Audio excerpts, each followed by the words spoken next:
नावाच्या अभंगाच्या माध्यमातून देवाकडे एक मागणी मागतात. विठला विठला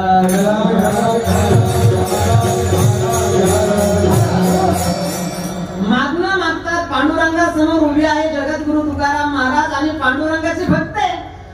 जगद्गुरु तुकाराम महाराज म्हणजे वारकरी संप्रदायामध्ये तुका झालासे कळस भजन करा सावकाश. या कलियुगामध्ये जगद्गुरु तुकाराम महाराज 400-450 वर्ष होऊन गेले. जगद्गुरु तुकाराम महाराजांनी या असणाऱ्या कलियुगामध्ये पांडुरंगाची भक्ती केली आणि या समाजाला सुद्धा पांडुरंगाची भक्ती करण्याकरिता प्रवृत्त केलं. पांडुरंगाची भक्ती केली. पांडुरंग ध्यानी पांडुरंग म्हणे. पांडुरंगाची भक्ती केली. पांडुरंगाची भक्ती करून त्या भक्तीचं फळही मिळालं त्यांना या कलियुगामध्ये. फळ मिळालं म्हणजे प्रयाण काळी देवे विमान पाठविले. शेवटचा प्रसंग जगद्गुरु तुकाराम महाराजांच्या जीवनातला. देवानं विमानच पाठवलं. ही भगवंताची भक्ती आहे. ज्या देवाची भक्ती केली जगद्गुरु तुकाराम महाराजांनी त्या देवानं जगद्गुरु तुकाराम महाराजांना नेण्याकरता विमान पाठवलं. विमान प्रयाण काळी देवे विमान पाठविले. कलीच्या काळा माझी. ही कलियुग चालू आहे आणि या असणाऱ्या अत्यंत प्रभावी असणाऱ्या कलियुगाच्या परिस्थितीमध्ये जगद्गुरु तुकाराम महाराजांनी पांडुरंगाची केलेली भक्ती त्याचं फळ. प्रयाण काळे देवे विमान पाठविले. कलीच्या काळा माझी अद्भुत वर्तविले. मानव देह घेऊन निज धामा गेले. हे मानव शरीर घेऊन भगवंतांना पाठवलेल्या विमानामध्ये बसून जे जगद्गुरु तुकाराम महाराज जातात अशी ज्यांची भक्ती आहे. आणि हा वारकरी संप्रदाय आहे. वारकरी संप्रदायामध्ये पांडुरंगाची भक्ती पांडुरंगाचं भजन. 8-10 दिवसापूर्वी आषाढी वारी झाली. सगळे वारकरी पांडुरंगाच्या दर्शनाला. पांडुरंगाची भक्ती वारकरी संप्रदायामध्ये. आणि हा देव आहे. वारकरी संप्रदायामध्ये एक देव आहे. कितीही जरी संप्रदाय असले तरी त्या संप्रदायामध्ये आता जगामध्ये कितीतरी संप्रदाय आहेत. प्रत्येक संप्रदायाचा एक देव असतो. प्रत्येक संप्रदायाचे काही संत असतात. प्रत्येक संप्रदायाचे ग्रंथ असतात. प्रत्येक संप्रदायाचा मंत्र असतो आणि प्रत्येक संप्रदायाची साधना असते.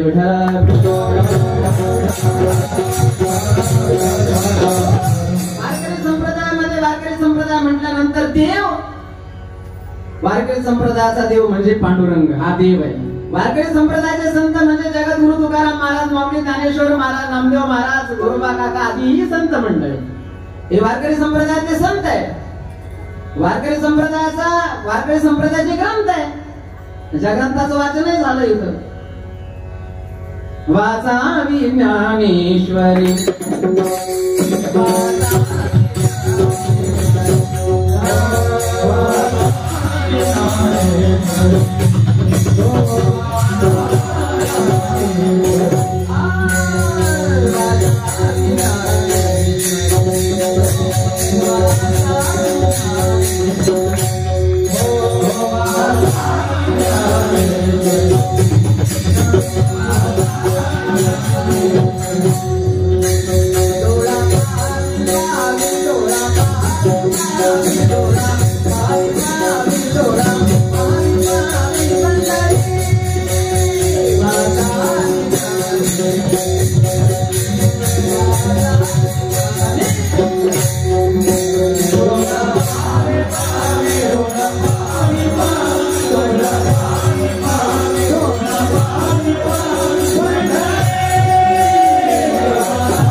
वारकरी संप्रदायाचा देव म्हणजे पांडुरंग. वारकरी संप्रदायाचे संत म्हणजे माऊली ज्ञानेश्वर महाराज, जगद्गुरु तुकाराम महाराज, नामदेव महाराज, गोरोबा काका ही संत मंडळी. वारकरी संप्रदायाचे ग्रंथ म्हणजे ज्ञानेश्वरी, गाथा, भागवत, गीता, भागवत, करिती, श्रवण, खंड, चिंतन, विठोबाचे हे वारकरी संप्रदायाचे ग्रंथ आहे.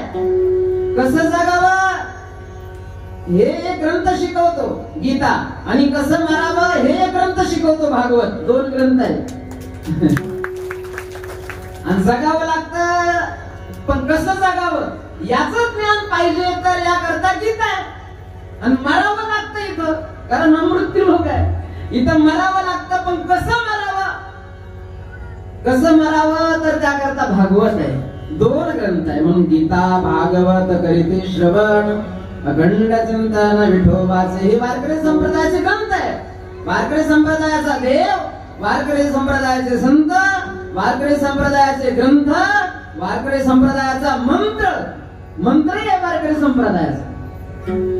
नाम संकीर्तन साधन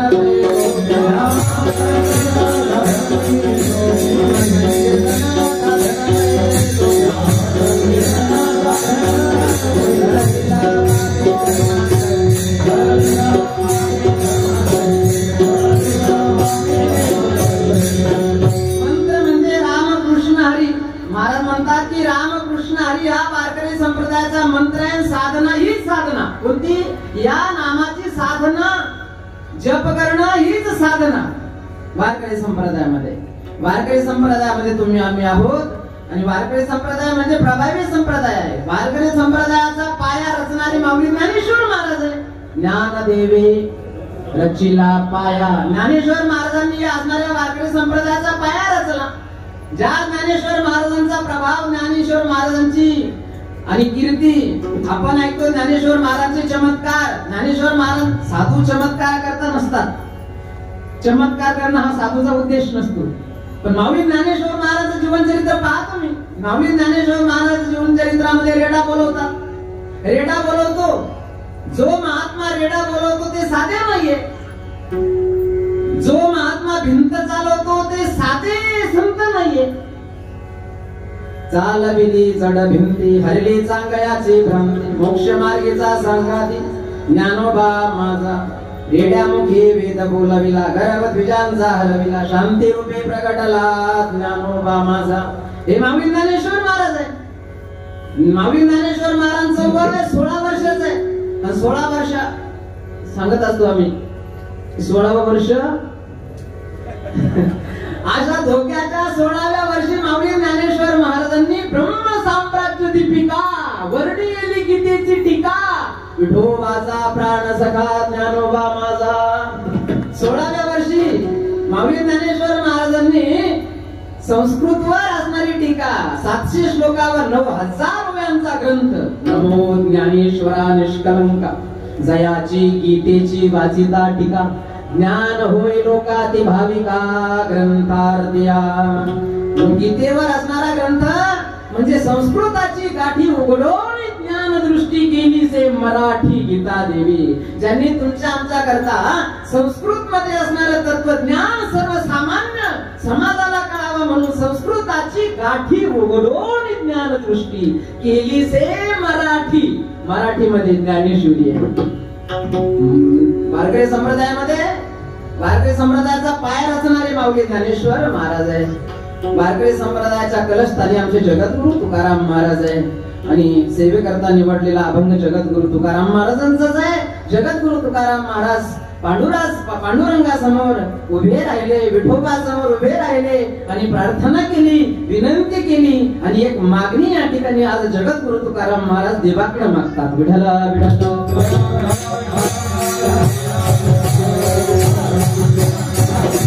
सद्गुरु योगीराज गंगागिरीजी महाराजांच्या कृपेने परमपूज्य गुरुवर्य ब्रह्मालीन सद्गुरु श्री नारायणगिरीजी महाराजांच्या कृपाशीर्वादाने परमपूजनीय परम आदरणीय परम श्रद्धेय महंत गुरुवर्य श्री क्षेत्र साराला बेट अर्थात गोदावरी धाम श्री क्षेत्र साराला बेट परम श्रद्धेय महंत गुरुवर्य श्री रामगिरीजी महाराजांच्या प्रेरणेने सकल संत महापुरुषांच्या कृपा आशीर्वादाने भगवंताच्या कृपा आशीर्वादाने वैकुंठवासी सदानंद बाबा.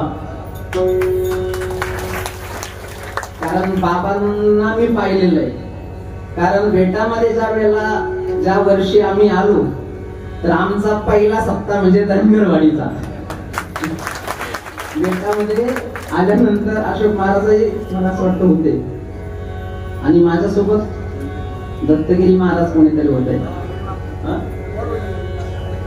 वरवंडीचे दत्तगिरी महाराज होते. बेटामध्ये आल्यानंतर 2-4 महिन्यामध्येच आम्हाला बाहेर ज्ञानेश्वरी पारायणाकरता पाठवलं गेलं आणि पहिला सप्ताह म्हणजे धनगरवाडीला, आणि पहिला सप्ताह धनगरवाडीला झाला. मला असं वाटतं की हनुमानजीच्या या दरबारामध्येच पहिली सेवा सुद्धा, मला असं वाटतं इथं कीर्तन सुद्धा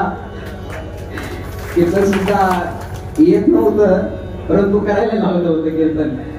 तर त्यावेळेला हा सभा मंडप नव्हता आणि परिस्थिती सुद्धा त्यावेळेला नाजूक होती. तर अशा प्रसंगामध्ये सालाबाद प्रमाणे चालू असलेला हा अखंड हरिनाम सप्ताह, आणि त्यावेळेला सदानंद बाबा आमच्या जवळ त्या पलंगावर ज्ञानेश्वरी वाचण्याकरता बाबा आमच्या सोबत असायचे. सदानंद बाबा आमच्या सोबत असायचे. त्यांना खूप परमार्थाची खूप आवड होती आणि गावकरी मंडळींनी सुद्धा खूप सेवा केली, त्यांची खूप सेवा केली. आणि ते सुद्धा इथं बराच काळ त्यांनी या ठिकाणी घालवला, बराच काळ ते या ठिकाणी राहिले. तर वैकुंठवासी श्री सदानंद बाबा यांच्या कृपाशीर्वादाने, सकल संत महापुरुषांच्या कृपाशीर्वादाने, भगवंताच्या कृपाशीर्वादाने चालू असलेला हा अखंड हरिनाम सप्ताह सालाबाद प्रमाणे या ठिकाणी चालू आहे. आज अखंड हरिनाम सप्ताहाची असणारी ही सेवा म्हणजे 7वी सेवा आहे. आज गेल्या 7 दिवसापासून हा अखंड हरिनाम सप्ताह आणि हा आनंद, भक्तीचा असणारा आनंद आपण या ठिकाणी घेतात.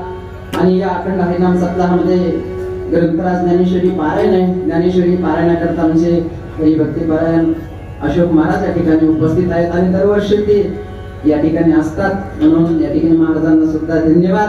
उपस्थित आदित्य महाराज असतील, गायनाचार्य मंडळी असतील, मृदंगाचार्य मंडळी असतील, उपस्थित पंचक्रोशीतून आलेले भाविक भक्तगण, उपस्थित महिला मंडळी, समस्त ग्रामस्थ मंडळी, लहान थोर अपार वृद्ध सर्वांच्या उपस्थितीमध्ये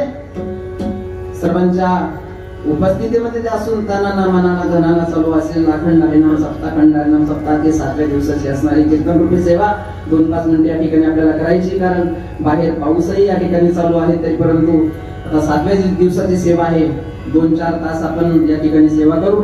आणि 7वा दिवस आहे. 7वा दिवस म्हणजे श्रीमद भागवतामध्ये एक विषय आहे. 7वा दिवस फार महत्वाचा असतो, जागराची सेवा आहे.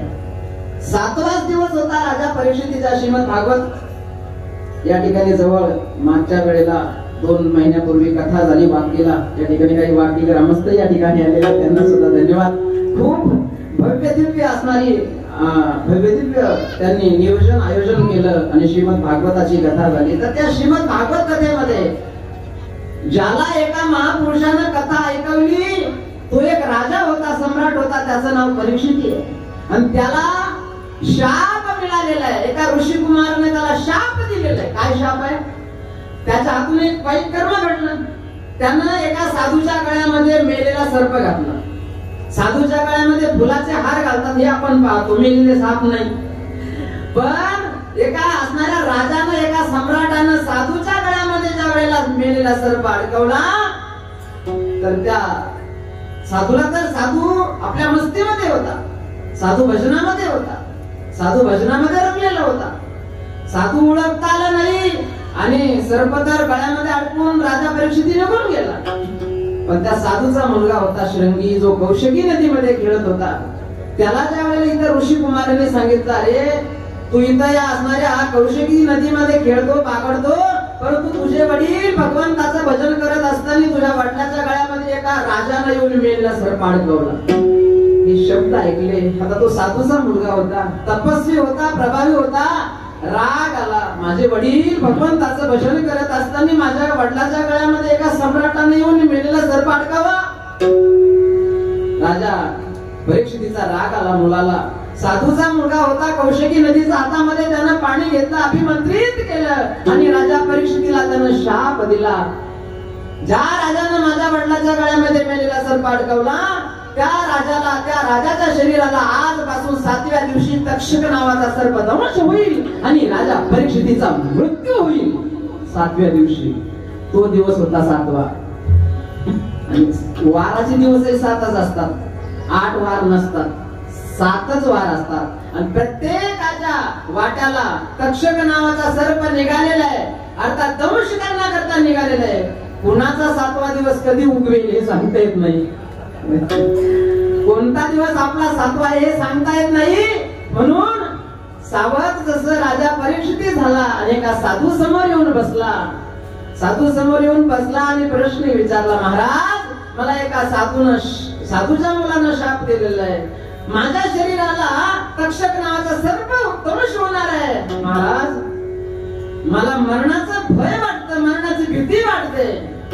पण साधूनं सांगितलं किती दिवस बाकी आहे? म्हटले 7 दिवस. 7 दिवस? अरे 7 दिवस म्हणजे खूप झाले. एक तास उरला, खटवांग रायाशी भाग्यदशा कैशी प्राप्त झाली. एका तासामध्ये खटवांग राजानं मुक्तावस्था प्राप्त करून घेतली. तुझ्या जीवनामध्ये अजून 7 दिवस आहे. तसं तुम्ही 6 दिवस कथा कीर्तन या ठिकाणी श्रवण केली. आज 7वा दिवस आहे. 7वा दिवस म्हणजे आज स्वतःचा उद्धार करून घेण्याचा दिवस आहे. जसं राजा परीक्षितीला सांगितलं घाबरू नको, 7 दिवस म्हणजे खूप झाले.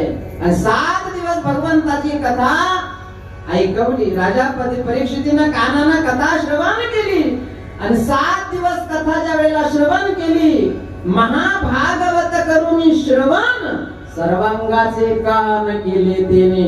आणि त्यामुळे श्रवणे परीक्षिती तरला भूपती 7 दिवसा.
भूपती 7 दिवसा मुक्ती. 7वा दिवस होता. राजा परीक्षितीला महात्मा विचारत होते, अरे राजा 7वा दिवस आहे. म्हटले महाराज मग काय करू? 7वा दिवस असलं तर काय करू? अरे तुला काही मरणाचं भय वाटत नाही?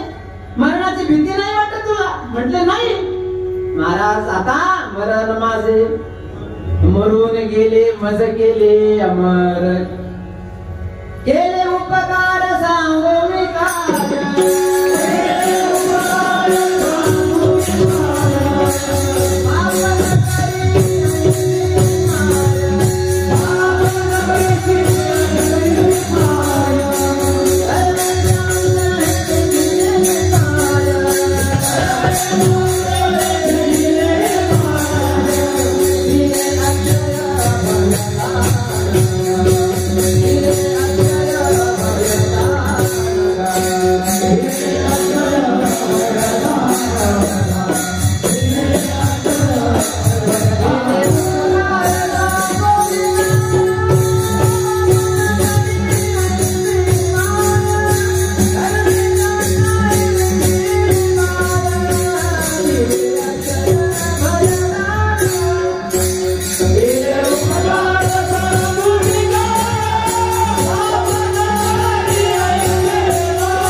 मुखातून जे अमृत निघालं ना, ते अमृत पान केलं मी.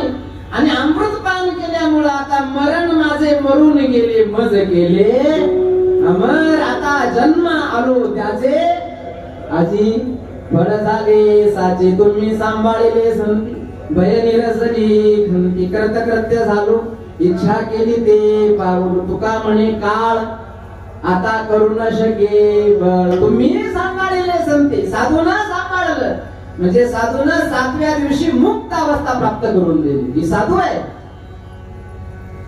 म्हणून 7वा दिवस फार महत्वाचा आहे.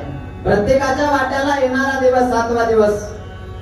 आज 7वा दिवस आहे. गेल्या 7 दिवसापासून या ठिकाणी अखंड हरिनाम सप्ताह सुरू आहे आणि उद्या या ठिकाणी या अखंड हरिनाम सप्ताहाची सांगता होणार आहे. सेवेकरता निवडलेला अभंग जगद्गुरु तुकाराम महाराजांचा आहे. जगद्गुरु तुकाराम महाराज देवाला प्रार्थना करतात, विनंती करतात, मागणी मागतात.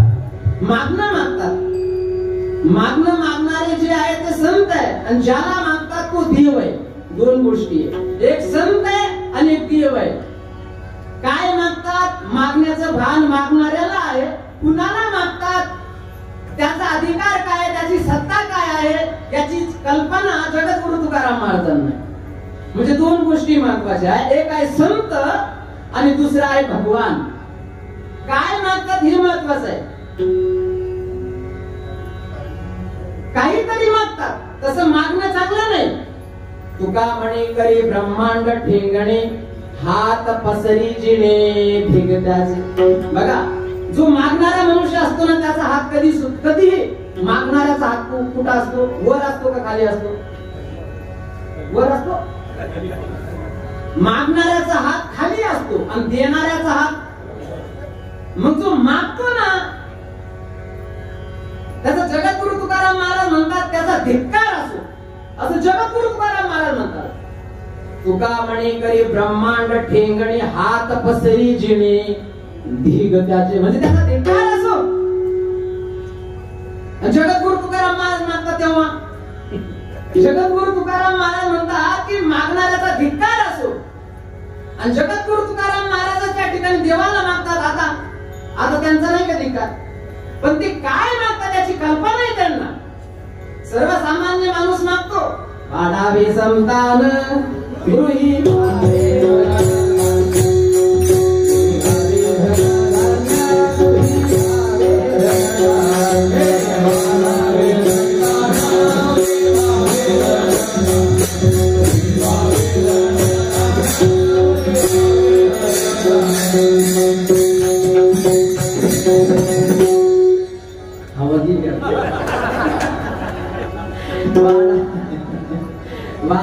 संतान. सर्वसामान्य मागणी ही सर्वसामान्य मागणी असते. सर्वसामान्य माणूस मागतो तरी काय. जसं राजा आहे, हत्तीवर मिरवणूक निघालेली आहे राजाची. राजानं दुरून पाहिलं एक मनुष्य काहीतरी रस्त्यावर पाहत होता असं खाली. तर प्रधानजीला बोलावलं राजानं आणि सांगितलं, प्रधानजी तो समोर मनुष्य रस्त्यावर दिसतो, काहीतरी पाहतो, जा बरं विचारा त्याला काय पाहिजे. मी समर्थ राजा आहे आणि मी प्रसन्न आहे, त्याला जे पाहिजे ते देण्याकरता मी समर्थ आहे. जा त्याच्याकडे जा आणि विचार त्याला. प्रधानजी गेले त्याच्याकडे. सांगितलं बाबा राजानं पाठवलं. कशा करता? म्हणजे काय पाहता तुम्ही? म्हणजे पाहतो म्हणजे काही नाही. तुझ्या म्हणजे राजा आहे, राजाची सवारी आहे. राजा आणि हत्तीवर बसलेला तो राजा आहे. अशा वेळेला तो जो मनुष्य होता त्यानं सांगितलं मला एक वस्तू पाहिजे. म्हणजे राजा देण्याकरता समर्थ आहे, बोला तुम्हाला काय पाहिजे. मागणाऱ्यांना याचा तरी विचार करावा. कोण प्रसन्न झालेला आहे? जो प्रसन्न झालेला आहे मागणाऱ्याला अक्कल पाहिजे की जो देणारा आहे तो किती समर्थ आहे, काय देऊ शकतो. पण मागणारा जर तसा असला, त्या विचाराचा असला तर तो मागणारही नाही. त्यानं सांगितलं राजे साहेब जर माझ्यावर प्रसन्न असेल तर मग राजे साहेबांना एक विनंती करा. काय? घरून निघालो मी, परंतु जरा घाईनं निघालो तर निघताना तंबाखू आणली म्हटली मी बरोबर. बर तंबाखू बरोबर आणली, परंतु तंबाखूला लावण्याकरता तो चुना असतो ना, चुना विसरलो मी. राजे साहेब जर प्रसन्न असतील माझ्यावर तर मग राजे साहेबांना एवढीच विनंती करा. काय? सुन्याची व्यवस्था करा. याचा अर्थ काय झाला आता या ठिकाणी? राजा प्रसन्न झाला, परंतु राजा जरी प्रसन्न झाला तरी सुन्यावाली घालावला. विठाला विठाला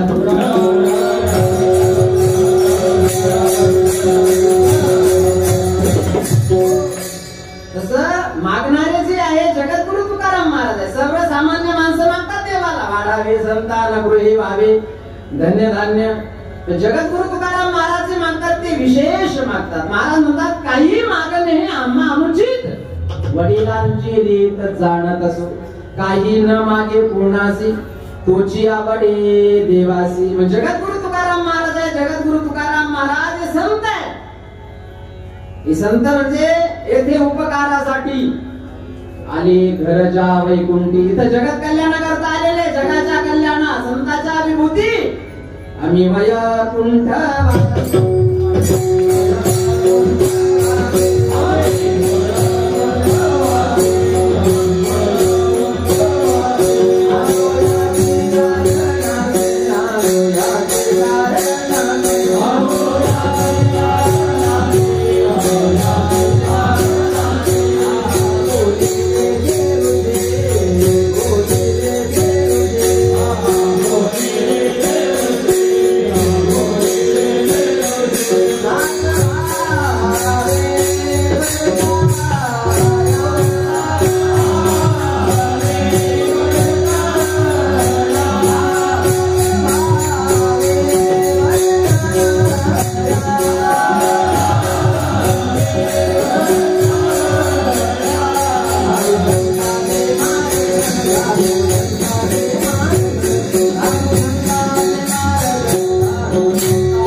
संत बनना सहज नहीं कठीण संत का पंथ काम क्रोध सो जीते नहीं संत नहीं वो संत.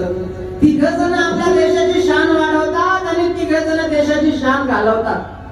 देशाची तिघ जण देशाची शान वाढवतात आणि तिघ जण देशाची शान घालवतात. तीन सजावत देश को सती संत और शूर. तीन सजावत देश को सती संत और शूर.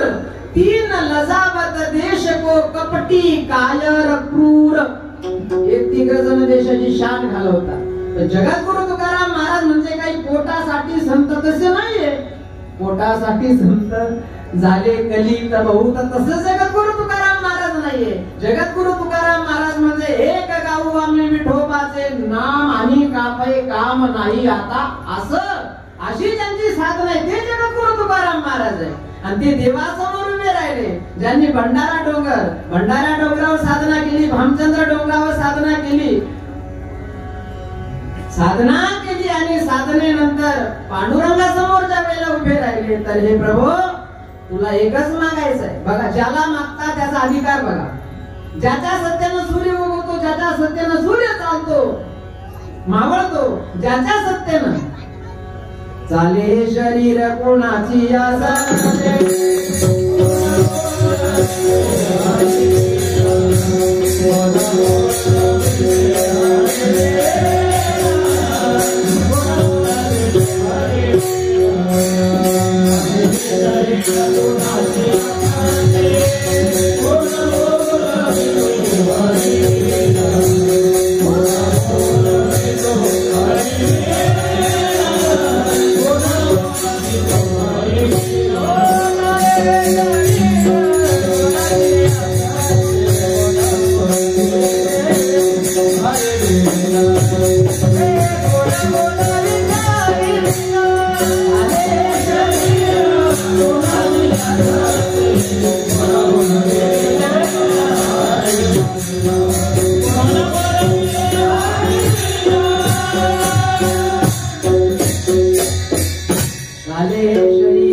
माईक चालतो याला वायर आहे. हे शरीर चालतं याला पण तो वायर आहे. पण चालतं हे शरीर कुणाचं सत्य ना तुझी आसा वेदाची बोलाले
आकाशी सर्वत्र वसावे वायुने नाव भरी उगी नसावे पावके दहावे वर्षावे जळे पर्वती बैसकान संडावे समुद्री रेखा ओलांडावी पृथ्वीया भूते वाहावे हे आज्ञा माझी म्या बोलविल्या विदू बोले म्या चालविल्या सूर्य चाले म्या हलविल्या प्राणू हले जो जगाते चाळीता ऐसा जो समर्थ तो मी जगाचा नाथ या ब्रह्मांडाचा कोणीतरी आहे मालक स्वामी या ब्रह्मांडाला चालवणारा कोणीतरी आहे आणि तो चालवणारा म्हणजे ब्रह्मांड नाही त्याला पांडुरंग असं म्हणतात त्याच्या सत्तेने हे विश्व चालतं जेणे हे विश्व निर्मिये महर्षी देवा ते स्थापिले 21 स्वर्गाचे धरी येणे सत्ता मात्र आपुलिया ज्याच्या सत्तेने असणाऱ्या ब्रह्मांडामध्ये ज्या घडामोडी घडतात ज्याच्या सत्तेने घडतात तो आहे आंधळ्या पांगळ्याचा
तयारी करून ठेवा लागेल आताच वर म्हणायची खाली म्हणायची आंधळ्या पांगळ्याचा या शब्दाचा अर्थ काय होतो आंधळा म्हणजे डोळ्यानं आंधळा नाही पांगळा म्हणजे पायानं पांगळा असा त्याचा अर्थ नाही आंधळ्या पांगळ्याचा याचा अर्थ ज्ञानाचाही आणि अज्ञानाचाही जो आहे म्हणजे अज्ञानाचाही स्वीकार करतो ज्ञानाचाही स्वीकार करतो त्याला विठोबा म्हणतात आंधळ्या पांगळ्याचा एक विठोबा दाता प्रसवला विश्व तोची हे विश्व जो प्रसवला म्हणजे हे ब्रह्मांड ज्यानं निर्माण केलं त्या ब्रह्मांड नायकासमोर जगद्गुरु तुकाराम महाराज उभे राहिले आणि सांगितलं प्रभू तुला एकच मागायचंय मला आजपर्यंत तुझं भजन केलं मी मग मागायचं हे आहे हे प्रभू ती कुठलीही परिस्थिती आली तुका म्हणे तुझा न पडावा दुःखाची डोंगर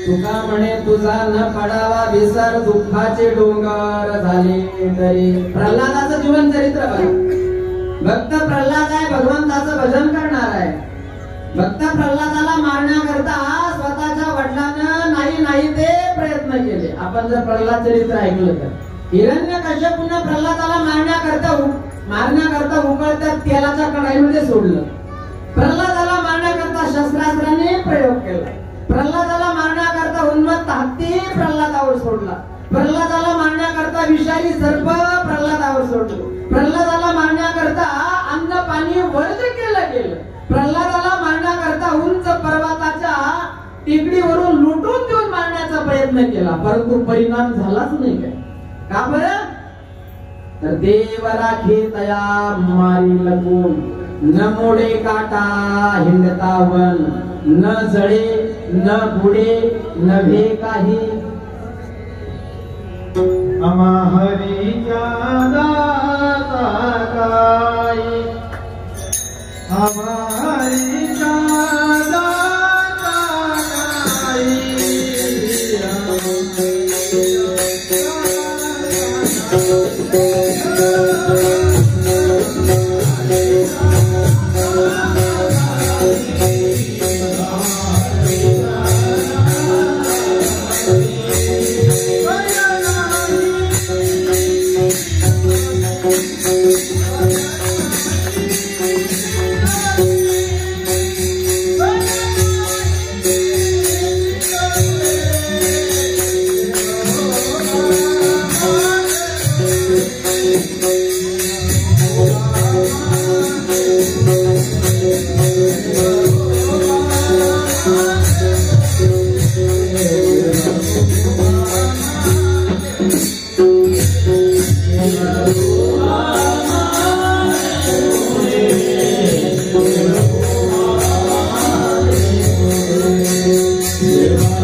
काळी तीनच आहे, काळी तीनच आहे आणि ते काळी तीनच मध्यम धरावं लागतं मध्ये, त्याच्यामुळे स्वर जरा होतो, झालंच पाहिजे ते.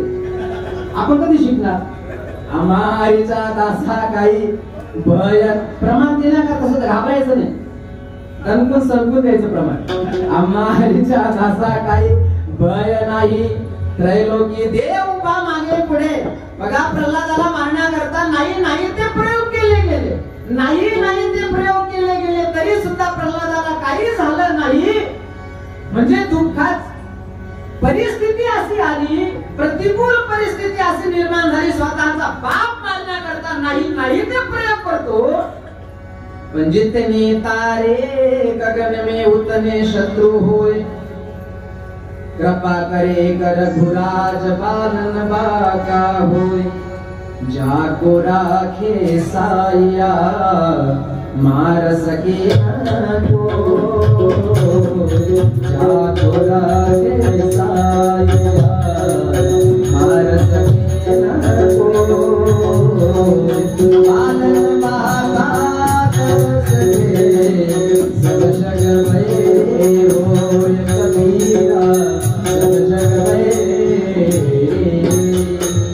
प्रल्हादाला मारण्याकरता नाही नाही ते प्रयोग केले, परंतु प्रल्हाद मात्र देवाला विसरला नाही, त्यामुळे त्याला त्याच्या शरीरावर काही परिणाम झाला नाही. महाराज म्हणतात जसं मीराबाईला मारण्याकरता स्वतःच्या बापाने काय दिलं? विष का प्याला राजाजीने घेतला. पण मीराबाईने ते विष घेतलं आणि पिवत पिवत मीरा बघा धुळ्यारू बांध कर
परिणाम झाला नाही का बरं? अशा प्रतिकूल परिस्थितीमध्ये ज्यांनी देवाचं भजन सोडलं नाही, देवाला कधी विसरले नाही, त्यामुळं त्या प्रसंगामध्ये भगवंतानं त्यांचं रक्षण केलं. महाराजांनी तोच विचार इथं केला की त्यांचं रक्षण करण्याकरता भगवान जर धावून जात असेल तर हे प्रभू मला सुद्धा तेच तुला मागायचंय, हेच मला पाहिजे. अभंगाचं प्रथम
हेच मला पाहिजे प्रभू.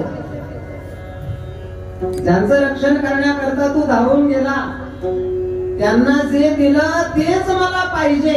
हेची दान देगा देवा तुझा विसर न व्हावा. विठोबार कुमारी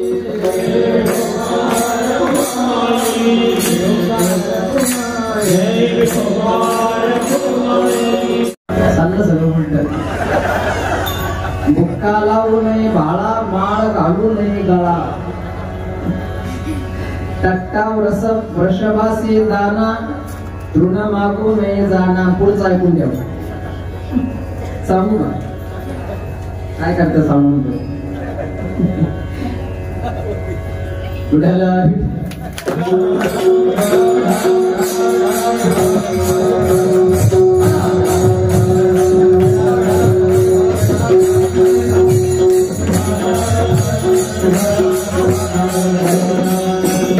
तुकाराम महाराज देवाला मागणी मागतात. हेची दान देगा देवा तुझा विसर न व्हावा.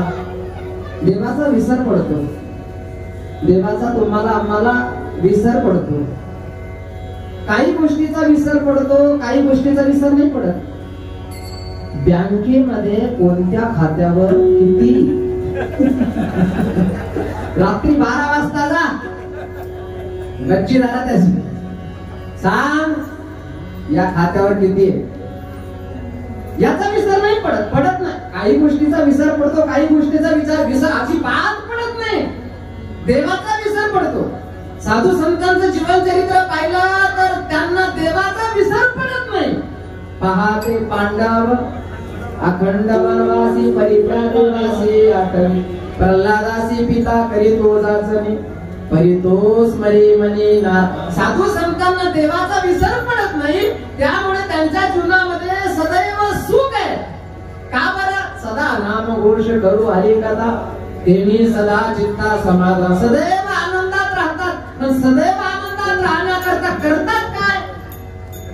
एका जनार्दनी नित्य हरीचे कीर्तन. सदैव भगवंताचं भजन करतात आणि सदैव भगवंताचं भजन करत असल्यामुळे त्यांना देवाचा विसर पडत नाही. आणि देवाचा विसर न पडल्यामुळं आनंदात राहतात. संसारातला मनुष्याला देवाचा विसर पडतो. आणि देवाचा विसर ज्या वेळेला पडतो तर त्यावेळेला त्याच्या जीवनामध्ये दुःख येतं. आणि दुःख नको असेल तर त्याकरता जगद्गुरु तुकाराम महाराज देवाला मागणी मागतात. हे प्रभू, दुःखाला कारण म्हणजे तुझं विस्मरण आहे. आणि म्हणून मला द्यायचं असेल तर हेच दान देगा देवा तुझा विसर न व्हावा. मग आपल्यालाही देवाचा विसर पडू नये असं जर वाटत असेल तर काय केलं पाहिजे आम्हाला सांगा. आम्हाला जर देवाचा विसर पडू नये असं वाटत असेल आम्हालाही तर त्याकरता 10 मिनिटं राहिले, 10 मिनिटं भजन करायचं आपल्याला. ते भजन का करायचं? देवाचा विसर पडतो ना, मग देवाचा विसर पडू नये म्हणून ज्यांना हात आहे ते हात वर करतील. ज्यांना आहे ते करा. हात ज्यांना नाही ते करू नका. आणि जे हात वर करणार नाही त्याला त्याच्या जवळ त्याची शपथ. आणि नुसते हात वर नाही करायचे, जोपर्यंत मी सांगणार नाही खाली करा तोपर्यंत खाली करायचे नाही. आणि मोठ्या प्रेमानं 2 हातानं टाळी वाजवायची आणि मुखानं भगवंताचं भजन करायचं. अजून नाही येते तर तुम्ही माझ्याबरोबर शहाणे आहात तुम्ही. मोठ्या प्रेमानं वर हात करून श्री कृष्ण गोविंद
गावात खाली उजवा हातवर पाठीवर ठेवायचं 3 वेळेस म्हणायचं शाबास शाबास. भजन केलं आपण कसं वाटलं भजन केल्यासारखं वाटलं. हेच भजन शिकवलं. परमपूज्य गुरुवारे ब्रह्मजी सद्गुरु श्री नारायणगिरीजी महाराज भेटत असताना महाराजांची जी ओरी होती ओरी पाहिली सगळ्यांनी बऱ्याच जणांनी पाहिली. महाराज मधून कवाट बंद करायचे पायामध्ये चाळ बांधायचे आणि महाराज मध्ये हे भजन करायचे. हे भजन ऐकलं आम्ही महाराज असताना. काही काळ महाराजांच्या जवळ राहण्याचा प्रसंग ज्या वेळेला आला तर भगवंताचं भजन महाराज म्हणायचे तुका म्हणे येथे भजन प्रमाण काय पूर्णपण जाळावे ते. हे साधू संतांनी भगवंताला मागितलं हे चिदान देगा देवा तुझा विसरण भावा. आणि देवाचा ज्या वेळेला विसर पडत नाही म्हणजे भगवंताचं स्मरण होतं आणि भगवंताचं ज्या वेळेला स्मरण होतं महाराज म्हणतात त्या वेळेला मोठ्या प्रेमानं मी तुझे गुणानुवाद काही यातच माझं सर्वस्व सामावलेलं आहे. त्याचं वर्णन द्वितीय चरणामध्ये गुण गाई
मागणी मागतात महाराज. महाराज म्हणतात गुण गायीन आवडी हेची माझी सर्व जोडी. भगवंताचे गुणानुवाद जगद्गुरु तुकाराम महाराजांचा गाथा आहे. जगद्गुरु तुकाराम महाराजांचा गाथा म्हणजे ज्या असणाऱ्या गाथ्यामध्ये भगवंताचे गुणानुवाद गायलेले आहेत. ज्या भगवंतानं गिरी गोवर्धन येणे उचलीला कालिया महासर्प नाथून याणेला गणत वंडवाओ मुखेची प्राशीला गिळका आकासुरा चिरोने सांडेला कपटा मावळ भटा दिले शोषी पुतना विषय माझे राजेस्त मुखळे बांधिता पटीले विमलार्जुन लक्ष्मी प्रत्येकावदने दाखविले भगवाने हो भगवंताने ज्या लीला केल्या भगवंताचे गुणानुवाद संत महापुरुषांनी गायले महाराज म्हणतात तेच गुणानुवाद गुण गाईन आवडी हेची माझी सर्व जोडी या व्यतिरिक्त हे प्रभू मला 4 प्रकारच्या मुक्ती आहे ती मुक्ती मला लागत नाही मला संपत्ती लागत नाही जगद्गुरु तुकाराम महाराज दरिद्री नव्हते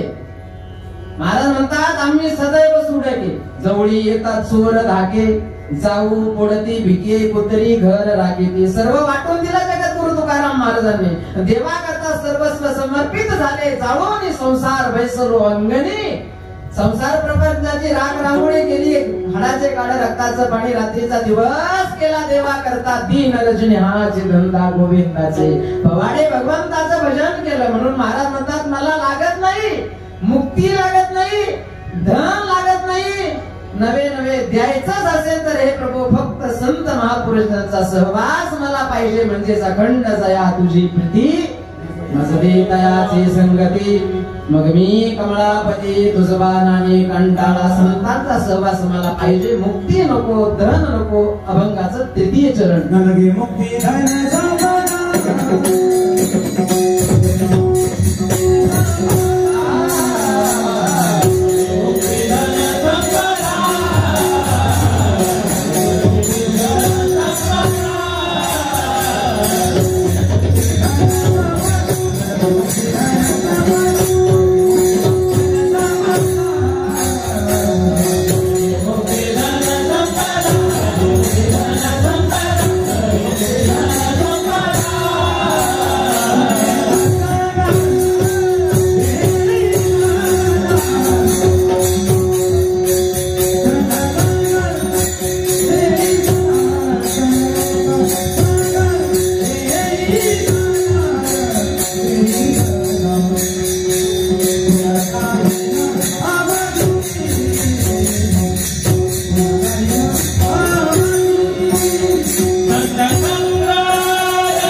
मुक्ती आणि संपदा द्यायचा असेल तर संत संग दे सदा संतांचा सहवास संगतीचा परिणाम असतो बघा ढगातून निघालेला पाण्याचा थेंब जर विस्तवावर पडला ना तर जळून भस्म होतो तोच ढगातून निघालेला पाण्याचा थेंब जर सकाळच्या वेळेला प्रफुल्लित झालेल्या कमळाच्या पाकळीवर पडला तर मोत्यासारखा चमकतो तोच ढगातून निघालेला पाण्याचा थेंब जर स्वाती नक्षत्रामध्ये तो पाऊस तो थेंब जर कापसावर पडला तर कापूस काळा होतो तो ढगातून निघालेला स्वाती नक्षत्रातला थेंब जर सापाच्या तोंडात मध्ये पडला तर त्याच्या संगतीने त्याचं विष होतं आणि तो ढगातून निघालेला पाण्याचा थेंब स्वाती नक्षत्रातला जर शिंपल्यामध्ये पडला तर त्याचा मोती होतो मोती म्हणून संतांचा सहवास मिळाला एक दुराचारी व्यक्ती वाल्या कोळी पातकी भूमंडळी वाल्या कोळ्यासारख्याला नारदांसारखा महापुरुष भेटला संत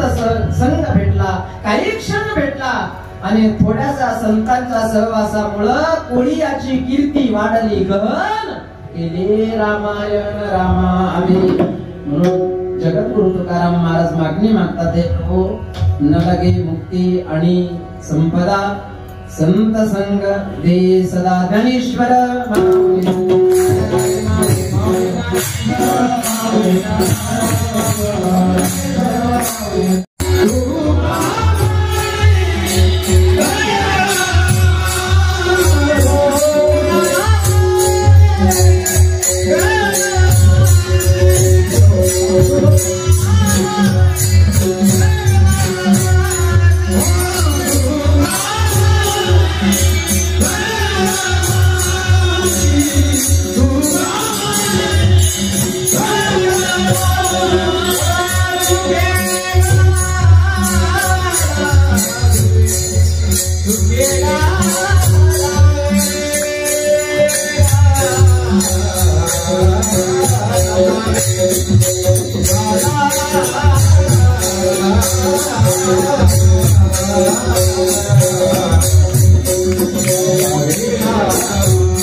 तुका म्हणे गर्भवासी सुखे घालावे अमनासी गुण गायी ना बडी हेची माझी सर्व जोडी.